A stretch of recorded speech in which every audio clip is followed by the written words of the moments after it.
ভাই রে ভাই, ইনফিনিক্স এটা কি লঞ্চ করে দিল বাংলাদেশ মার্কেটে। ইনফিনিক্স তাদের নোট সিরিজ, নোট 50 সিরিজের তিনটা ডিভাইস লঞ্চ করে দেয়। Infinix note 50, note 50 pro, note 50 pro plus, এবং রাইট নাও আমার হাতে রয়েছে ইনফিনিক্স নোট 50 প্রো প্লাস। একদম বড় ভাই ইনফিনিক্স নোট 50 প্রো প্লাস ফোনটা দেখতে যেমন সুন্দর, হ্যাঁ খুবই ইউনিক একটা ডিজাইন নিয়ে আসছে। বডি ফ্রেমটা অ্যালুমিনিয়ামে তৈরি, আবার এই ফোনটার সামনে থেকে মানে ডিসপ্লে সেটটা দেখতে হুবহু সেম টু সেম লাগে। সামনে থেকে দেখতে গেলে আলাদা করা খুব একটা যায় না ভালো করে না দেখলে। এই ফোনটাতে যে ক্যামেরা সেটআপটা রয়েছে সেখানে কিন্তু আপনি 100x পেরিস্কোপ ক্যামেরা পেয়ে যাচ্ছেন, যেখানে 3x অপটিক্যাল জুম পাওয়া যাবে। মেইন শুটারের পাশাপাশি আবার রয়েছে আলট্রা ওয়াইড শুটারও। আবার এই ফোনটাতে খুব ভালো একটা প্রসেসর রয়েছে মিডিয়াটেক ডাইমেনসিটির, যার ফলে আপনি 120 FPS পাবজির মতো গেম এটাতে প্লে করতে পারবেন। পাশাপাশি এই ফোনটাতে কিন্তু আমরা বড় একটা ব্যাটারি পেয়ে যাচ্ছি সিলিকন কার্বনের 5200 mAh এর, এবং বক্সে আপনি পেয়ে যাচ্ছেন 100 ওয়াটের চার্জার, প্লাস এটা আবার ওয়্যারলেস চার্জিং সিস্টেম সাপোর্ট নেয় 50 ওয়াটের। আবার আপনি এই ফোনটার সাথেই পেয়ে যাচ্ছেন এরকম একটা পাওয়ার ব্যাংক, যেটা কিনা ওয়্যারলেস পাওয়ার ব্যাংক, যেটা আপনি আপনার ফোনের সাথে অ্যাটাচ করে ফোনকে চার্জও করতে পারবেন। ইন্টারেস্টিং না? আরও অনেক ইন্টারেস্টিং কিছু আছে, কিন্তু ভাই কোনো কিছুই তো পারফেক্ট হয় না। কমতি কোন জায়গায় আছে? আছে তো অবশ্যই, ওইটা আগে জানুন, তারপরে ডিসিশন মেক করেন এই ফোন আপনি কিনবেন কিনা আসলে। আচ্ছা, আর এই ডিভাইসটা বাংলাদেশ মার্কেটে একটি ভ্যারিয়েন্টে লঞ্চ করা হয়েছে, 12/256GB ভ্যারিয়েন্ট। 512GB আর একটা ভ্যারিয়েন্ট থাকলে হয়তো অনেকেরই আরও বেশি কাজে লাগতো, যেহেতু এটাতে আলাদা করে মেমোরি কার্ড ব্যবহার করার মতো কোনো সুযোগ ওরা রাখেনি।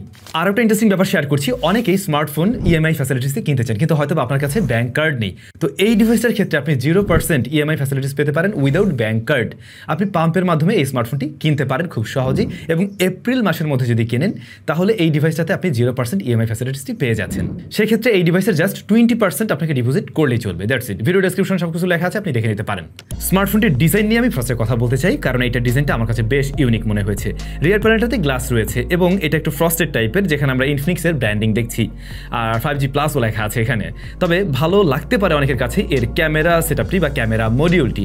এইটার ডিজাইনটা একটু ডিফারেন্টভাবে ওরা করার চেষ্টা করছে, এবং যেখানে ফিউচারিস্টিক একটা ভাইব ক্রিয়েট করছে, একটু টেকি টাইপের একটা ব্যাপার স্যাপার আছে, যেখানে আমরা রাউন্ডেড দেখে অভ্যস্ত এখনকার দিনে, সেই জায়গায় ওরা এখানে একটু ডিফারেন্ট কিছু করার চেষ্টা করছে। তবে পার্সোনালি আমার কাছে এই ডিজাইনটা ভালোই লাগছে। অন্যদিকে এর বডি ফ্রেমটা অ্যালুমিনিয়ামে তৈরি, যার উপরে বেশ কয়েক জায়গায় আমরা অ্যান্টিনা দেখছি আর কি। আর এর হোম বাটনের উপরে গোল্ডেন কালারের একটা লাইন রয়েছে, এবং হ্যাঁ আচ্ছা, এই জায়গাটা একটু কাটাই, তার ভিতরে গোল্ডেন কালার করা, জিনিসটা দেখতে কিন্তু সুন্দর লাগছে আর কি, একটু লাক্সারি টাইপের একটা ভাইব আছে। উপরের দিকটাতে সেকেন্ডারি নয়েজ ক্যান্সেলেশন মাইক তো রয়েছে, আয়ার ব্লাস্টার সেন্সর রয়েছে, আর এটাতে স্টেরিও স্পিকার থাকছে। ফোনটাতে রয়েছে আন্ডার ডিসপ্লে ফিঙ্গারপ্রিন্ট স্ক্যানার। এর পজিশন তো ঠিকঠাকই আছে, এবং প্রতিবারেই দেখলাম এটা ভালোভাবে কাজ করছে। হাত ভিজে গেলে মাঝে মধ্যে একটু মিসম্যাচ করতে পারে, বাট এটা মোটামুটি অ্যাকুরেট অ্যান্ড ফাস্ট। তো যা বলছিলাম, ফোনের বডি ফ্রেম অ্যালুমিনিয়াম বিল্ড, এবং ওরা বলছে আর্মর অ্যালয় মেটাল। তো এই আর্মর অ্যালয় মেটাল থাকাতে এই ফোনটা হাতে নিয়ে কিন্তু খুব প্রিমিয়াম একটা ভাইব পাওয়া যায়, এবং প্রিমিয়াম ফিলটা আপনি সত্যিই পাবেন। আবার আমরা ফোনটা দেখছি একদম স্কোয়ার বক্সি শেপের, তারপরেও এটা হাতে নিয়ে খুব কমফোর্টেবলি আপনি ইউজ করতে পারবেন, কারণ হচ্ছে এর কর্নার এরিয়াগুলো ওরা একদম রাউন্ডেড করে দিয়েছে হালকা। আর এই ফোনের সাথে যে কেসটা ছিল, এই যে এটা কিন্তু ম্যাক্সেফ সাপোর্ট করে, সো আপনি চাইলে এইভাবে এটাকে অ্যাটাচ করতে পারবেন আপনার পাওয়ার ব্যাংকটি। আর এটার কোয়ালিটি কিন্তু বেশ ভালো, নতুন ডিজাইন এটাতেও আমরা দেখছি আর কি। রয়েছে IP64 এর রেটিং। এই জায়গাটায় একটু কম মনে হতে পারে আপনাদের কাছে, আমারও মনে হচ্ছে, কারণ এখনকার দিনে অনেক কম দামি ফোনেও আমরা IP68 দেখছি। তো IP68 দিয়ে নিয়ে আসা হচ্ছে ছিল ইনফিনিক্সের এই ডিভাইসটা। তো এই একটা কমতির জায়গায় কিন্তু আপনি নোটিস করতে পারেন, এটা যে প্রাইস পয়েন্টের ফোন। আচ্ছা, দামকে আমি বলছিলাম, বাংলাদেশ মার্কেটে একটি ভ্যারিয়েন্টে লঞ্চ করা হয়েছে, এবং 54,999 টাকা এর দাম।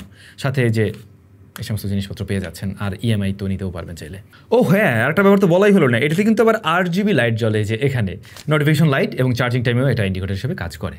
আচ্ছা, এই ফোনের আরও একটা ভালো লাগার জায়গা হতে পারে ডিসপ্লে সেকশনটা। ফার্স্ট অফ অল, ডিসপ্লের চিন বেজল খুবই ন্যারো, সিমেট্রিক্যাল, আর এটা একদম ফ্ল্যাট হওয়াতে দেখতে কিন্তু খুব দারুণ লাগছে। টপ সেন্টারে পাঁচল কাটাট রয়েছে, এটা বরং আরেকটু ছোটো করে দিলে তো একদম S25 আলট্রার কাছাকাছি চলে যেত তখন মোটামুটি। 6.78 ইঞ্চের এই প্যানেলটা অ্যামোলেড প্যানেল, যেখানে 1 বিলিয়ন কালার সাপোর্ট করে, এবং 144 হার্টজ হাই রিফ্রেশ রেট দেয়। এই জায়গায়ও কিছুটা এগিয়ে আছে অনেকের থেকেই, যেখানে ম্যাক্সিমাম ডিভাইসে আমরা দেখতে পাই 144 হার্টজ হাই রিফ্রেশ রেট দেয়। তো আমরা টেস্ট করে দেখছিলাম, এটা 144 হার্টজ পর্যন্ত পুশ করতে পারে, সব অ্যাপের ক্ষেত্রে না। ইভেন ওর নিজস্ব অ্যাপ প্লাস গ্যালারির ক্ষেত্রে আমরা দেখছিলাম এটা 144 হার্টজ পর্যন্ত যায় না। তবে কিছু অ্যাপের ক্ষেত্রে আপনি পাবেন, আবার কিছু অ্যাপের ক্ষেত্রে এটা 120 হার্টজ, আমি 90 হার্টজেও পেয়েছি। তবে খুবই স্মুথ এই ডিসপ্লেটা। অন্যদিকে কালার রিপ্রেজেন্টেশন যথেষ্ট ভালো, খুবই কালারফুল, ভিভিড টাইপের, একটু মানে একেবারে ন্যাচারাল টোনে না, একটু ভাইব্রেন্ট করে প্রেজেন্ট করে, সেগুলো দেখতে হয়তো অনেকের কাছে ভালো লাগবে আর কি। ব্রাইটনেস ভালো আছে, ডিরেক্ট সানলাইটে আমরা স্ট্রাগল ফ্রি এটা ব্যবহার করতে পারছি। কাগজে কলমে বলতে গেলে 1300 নিটস পিক ব্রাইটনেস, বাট এটা আউটডোর ব্যবহার করার একদমই উপযোগী। হোয়াইট ভাইন L1 এর সাপোর্ট রয়েছে, এটা টাচ রেসপন্সও যথেষ্ট ভালো, বেশ কন্ট্রাস্ট এই ডিসপ্লে, সে জায়গাটা তো ভালো লাগবে, তবে গ্রিন কালার অরেঞ্জ কালারটা একটু বেশিই পপ আপ করে আর কি। ওই যে বলছিলাম একদম ন্যাচারাল টোন দেয় না, বাট এই ধরনের কালার অনেকের কাছে ভালো লাগে, বিশেষ করে যারা মিডিয়া কনজাম্পশন করবেন বা গেমিং টেমিং করবেন আপনাদের কাছে এর কালারটা ভালো লাগার কথা। তবে ডিসপ্লে প্রোটেকশনের ব্যাপারটা নিয়ে আমি একটু কনফিউজড, এটার সাথে একটা গ্লাস প্রোটেক্টর অবশ্যই আপনার ব্যবহার করা উচিত হবে। অ্যান্ড্রয়েড 15 বেসড এই ডিভাইস স্ক্রিন হিসেবে রয়েছে XOS 15, আর ইনফিনিক্স ক্লেম করছে এই ডিভাইসটাতে 2 বছরের ওরা মেজর আপডেট দেবে। এখানে আর 1 বছর থাকলে পরে বোধহয় আরও বেশি দারুণ হতো, আমরা 3 বছর একদম লেটেস্ট অ্যান্ড্রয়েডে ব্যবহার করতে পারতাম পরবর্তী 3 বছর আর কি। বলছিলাম এই ডিভাইসটাতে বেশ ভালো একটা প্রসেসর রয়েছে, MediaTek Dimensity 8350, যা মূলত 4nm এর একটি প্রসেসর, এবং এর স্টোরেজ টাইপ UFS 4.0। বাংলাদেশ মার্কেটে একটি ভ্যারিয়েন্টে লঞ্চ করা হয়েছে এই ডিভাইস, 12/256GB ভ্যারিয়েন্ট। আমি যতটুকু জানি গ্লোবাল মার্কেটেও সেম ভ্যারিয়েন্টে আসছে, তবে এটার আরও একটা ভ্যারিয়েন্ট থাকলে সত্যি সুবিধা হতো, যেহেতু মেমোরি কার্ড ব্যবহার করার মতো আলাদা কোনো অপশন নেই এখানে। যেহেতু ইনফিনিক্সের মোটামুটি এটা একটা প্রিমিয়াম ফোন, সেই জায়গা থেকে আমরা দেখছি এর ইউআই এর মাঝে খুব একটা ব্লোটার রাখেনি, আছে কিছু, তবে অনেক বেশি একদম হিজিবিজি করে রাখা আছে এমনটা না। এটার এক্সপিরিয়েন্স ইনফিনিক্সের অন্য ফোনের তুলনায়, মানে কম দামি যে ডিভাইসগুলো হয়ে থাকে তার চাইতে একেবারেই different, to be very honest. Day to day লাইফের ইউজেসে এটার পারফরমেন্স খুবই ভালো ছিল, এবং মনে হচ্ছিল আমি একদম হাই মিড রেঞ্জ প্রাইস পয়েন্টের একটা ডিভাইসই ব্যবহার করছি। হ্যাঁ, ইউআই এর দিকে তাকালে তো বোঝাই যাচ্ছে যে আমি ইনফিনিক্সের ফোন ব্যবহার করছি, কিন্তু ওর আউটপুটটা বেশ ভালো ছিল, মানে ওই জায়গা থেকে আপনি আবার স্মুথনেসটা পাবেন। অ্যাপ ওপেন ক্লোজ টাইম যেমনটা দেখছেন খুবই ফাস্ট, আর কিন্তু মাল্টিটাস্কিংয়ে ভালো রেজাল্ট দিচ্ছে। এখানে 12GB র্যাম আছে, যেটা আপনাকে মোটামুটি ভালো একটা সাপোর্ট দিতে পারবে। র্যাম ম্যানেজমেন্টও ওরা বেটার করা ট্রাই করছে আগের তুলনায়। ইনফিনিক্সের ফোনগুলোতে আগে আমরা দেখতাম র্যাম অনেক বেশি দেওয়া হচ্ছে, বাট ম্যানেজমেন্ট দারুণ না। এটার ক্ষেত্রে এসে কিন্তু আমার কাছে ম্যানেজমেন্টটা তুলনামূলকভাবে অনেকটাই বেটার মনে হয়েছে আগের চাইতে। আবার ডে টু ডে টাস্কে বা রেগুলার যে আমরা ব্যবহার করি, যে ধরনের অ্যাপগুলো ব্যবহার করি, সোশ্যাল মিডিয়া অ্যাপ হতে পারে, এআই এর ফিচারগুলো ব্যবহার করছি। বাই দ্য ওয়ে, এই ফোনটাতে অনেক এআই এর ফিচার রয়েছে, আমরা একটু পরে বলছি এগুলো নিয়ে। নর্মাল ইউজেসে এটাকে আমি গরম হতে দেখিনি, তবে আমরা যখন গেমিং করছিলাম, গেমিং টাইমে এই স্মার্টফোনটা মোটামুটি একটা হিট জেনারেট করে, যেটা একদম ওভারহিটিংয়ের পর্যায়ে নেয় না, বাট হাতে ফিল দেয়। বিশেষ করে এই পোর্শনটা গরম হয় মোটামুটি ভালোই, এবং সেক্ষেত্রে ডিসপ্লে সাইডেও গরমটা মোটামুটি আসে। পাবজির ক্ষেত্রে আমরা দেখছিলাম HDR আলট্রাতে প্লে করা যায়, আবার স্মুথ আলট্রা এক্সট্রিমও আপনি প্লে করতে পারবেন। গেমে ঢোকার পরে সাইড বার থেকে আপনি FPS দেখতে পাবেন। এমনকি আমি এই ডিভাইসটাতে কিন্তু গেমিং টাইমের রেকর্ড দিয়ে রেখেছি প্রায় প্রত্যেকটা গেমেই, যে আসলে ওর অবস্থা কি, FPS ড্রপ করে কিনা বা পারফরমেন্স ড্রপ করে কিনা। তো যখন কিনা আমরা ওই যে 120 FPS খেলছিলাম, আমি যখন রেকর্ড করছিলাম তখন সর্বনিম্নে আসতে দেখছিলাম এই স্মার্টফোনটিকে 16তে, মানে 116 FPS আসছিল।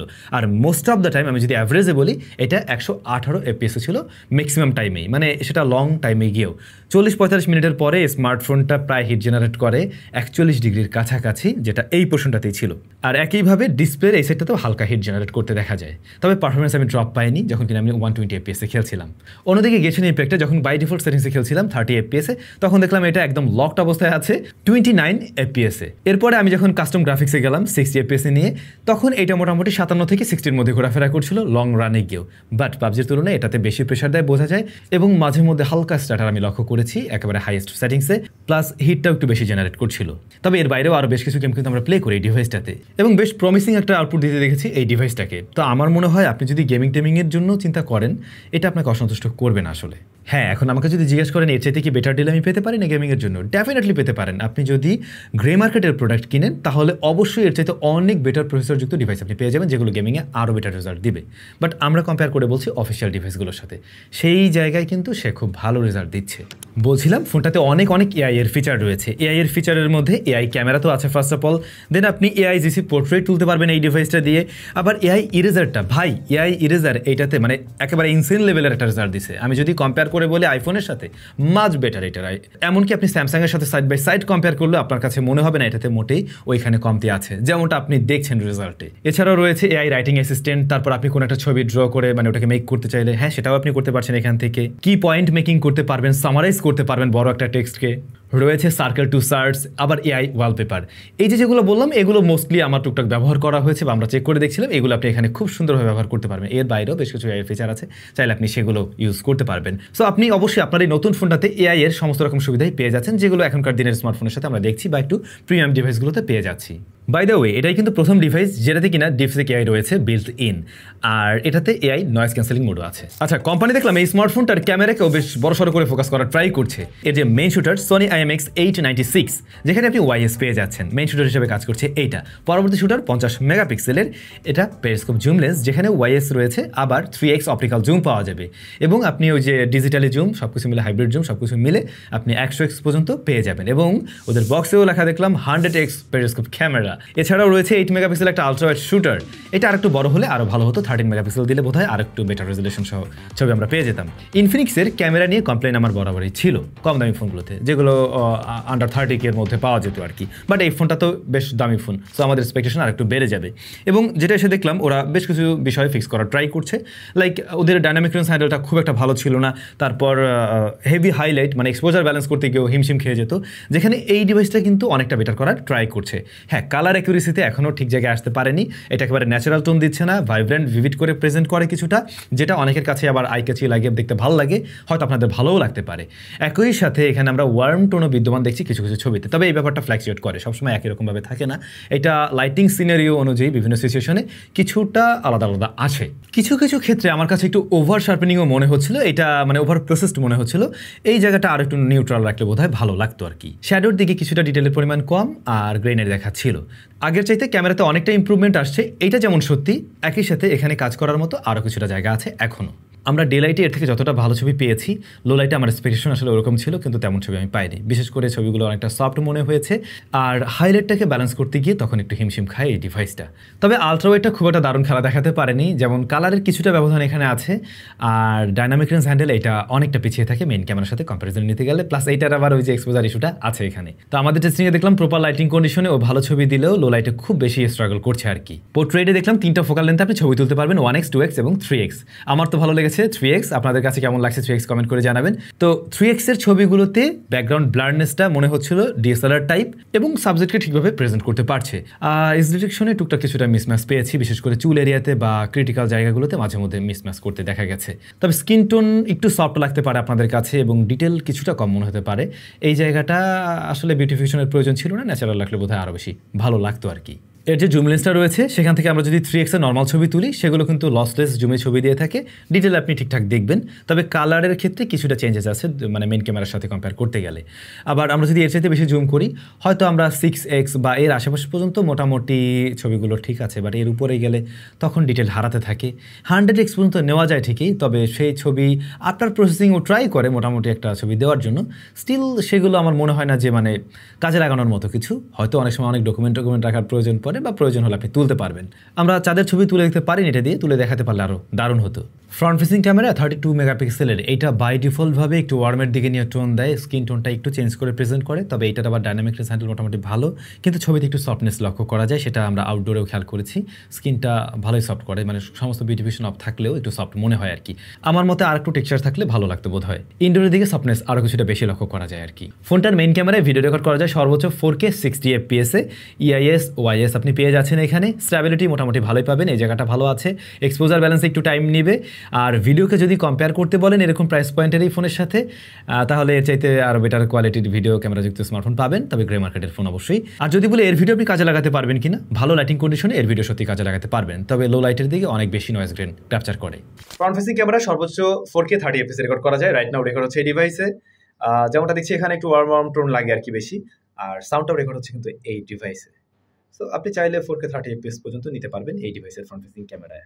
তো এই ছিল মোটামুটি ইনফিনিক্সের ক্যামেরা সেটআপ। এরপরে স্টেরিও স্পিকার পেয়ে যাচ্ছেন, এটার সাউন্ড কোয়ালিটি তো ভালো, বাট এই ফোনটার এই যে পোর্শনটা দেখছেন আপনাদের কাছে লিটারালি মনে হবে একটা স্পিকার এইখানে আর একটা স্পিকার এইখানে, খুব অদ্ভুত শোনালেও এমনটাই আমার মনে হয়েছে। এই ফোনটা দিয়ে যখন আমি কোনো সাউন্ড শুনছিলাম বা গেমিং করছিলাম, এই জায়গাটা খুব বেশি কাঁপছিল। আমি জানি না এটার স্পিকারটা কি আসলে এই পজিশনে আছে নাকি ভিতরের কোনো জায়গা থেকে টানেলের মাধ্যমে সাউন্ডটাকে পাস করা হচ্ছে, সেটা হতে পারে। সেক্ষেত্রে এখানে কাঁপার পসিবিলিটি অনেক বেশি, নাহলে এরকম একটা জায়গায় এত বেশি কাঁপবে কেন, যে জিনিসটা আমার কাছে একটু অ্যানোয়িং লাগছিল। হ্যান্ড ফিলে আপনার কাছে যদি অ্যানোয়িং না লাগে তাহলে এটা কোনো সমস্যা না, বাট এটা বেশ ভালো রকমের কাঁপে এই জায়গাটায়। ইভেন এটা খুব একটা ব্যালেন্স সাউন্ড দেয় না, স্পিকার মূলত এইটা বেশি লাউড, এটা অনেকটাই কম মনে হয়।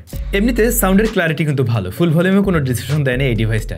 তবে সত্যি বলতে এই ফোনটা দেখতে বা হাতে নিলে যেমনটা প্রিমিয়াম ফিল হয়, যখন আপনি সাউন্ড শুনবেন, যখন এই ব্যাক সাইডটা কাঁপতে থাকবে, তখন না আবার ওই কম দামি টাইপের একটা ফিল আসে কেন যেন। মানে আমরা আসলে কম দামি ডিভাইসে এই ধরনের ইস্যুগুলো ফেস করেছি, কোনো দামি ফোনে এই ধরনের বিষয় আমরা এর আগে কখনো ফেস করিনি, যে কারণে ওই ফিলটা আসে। খুব একটা হামরে ছিল না এর হ্যাপটিক ফিডব্যাক, এই জায়গাটা আর একটু বেটার করা উচিত ছিল। সিলিকন কার্বনের 5200 mAh এর ব্যাটারি আছে এর মাঝে, আর চার্জার হিসেবে আপনি 100 ওয়াটের চার্জার পেয়ে যাবেন, আর ওয়্যারলেস চার্জিং সিস্টেম সাপোর্ট করে 50 ওয়াট।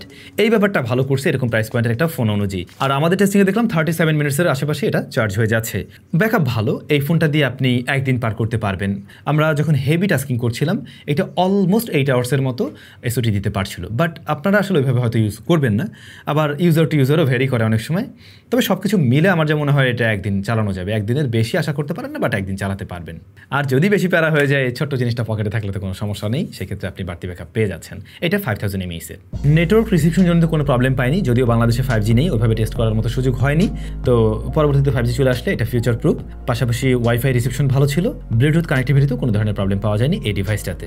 তো মোটামুটি বলা যায় বেশ গুছানো একটা প্যাকেজ নিয়ে হাজির হয়েছে ইনফিনিক্স নোট 50 প্রো প্লাস। তারপরেও কিছু কিছু জায়গায় তো আমরা কমতি পেলাম, আমরা তো বললাম এই যে এই জায়গাগুলোতে ইমপ্রুভমেন্টের দরকার ছিল, সেই জায়গাগুলো পুষিয়ে দিতে পারলে তো আরও দারুণ হতো অবশ্যই। একই সাথে আমি বলবো বাংলাদেশ মার্কেটে ইনফিনিক্সের ফোনগুলো আমরা কেমন প্রাইসে দেখে অভ্যস্ত, 30K মধ্যেই তো সেই জায়গায় এই ফোনটা মোটামুটি বলতে পারেন অলমোস্ট 25,000 টাকা বেশি দামে এসছে, রাইট? বেশি দামে আসছে বলতে এই ফোনটার দামটাই তো আসলে অমন, সেই জায়গায় অনেকটা বেশি মনে হতে পারে অনেকের কাছে। তবে ইনফিনিক্স ভালো ট্রাই করছে, এবং বাংলাদেশ মার্কেটে যদি ওরা ওদের এই দামি ফোনগুলোও নিয়ে আসে আস্তে ধীরে, তাহলে বোধহয় একটা মানুষের গ্রহণযোগ্যতাও তৈরি হবে মানুষের কাছে, এবং ভালো সার্ভিস দিতে পারলে ডেফিনেটলি মানুষজন তখন ওই জায়গায় ভরসা রাখবে। আর ইনফিনিক্স যদি কিনা এটা 50K মধ্যেও লক করে দিতে পারতো, অনেকের বাজেট এরকম টাইট থাকে, তারপরে গিয়ে আর 5,000 টাকা বাড়ানো সম্ভব হয় না, তাদের জন্য সুবিধা হতো। বাট একটা সুবিধা দিয়েছে, ইএমআই ফ্যাসিলিটিস 0%, সো আপনারা চাইলে আবার ওটাও দেখতে পারেন। তবে আপনাদের কাছে ইনফিনিক্সের এই ফোনটা কেমন লাগলো কমেন্ট করে জানাবেন। বাকি যে দুইটা ডিভাইস ওগুলো নিয়ে আমরা পরবর্তীতে রিভিউ দেওয়ার অবশ্যই ট্রাই করব, কে কোনটা চান সেটাও জানাতে পারেন। সবাই ভালো থাকবেন, দেখা হচ্ছে স্যামসংয়ের নতুন ভিডিওতে।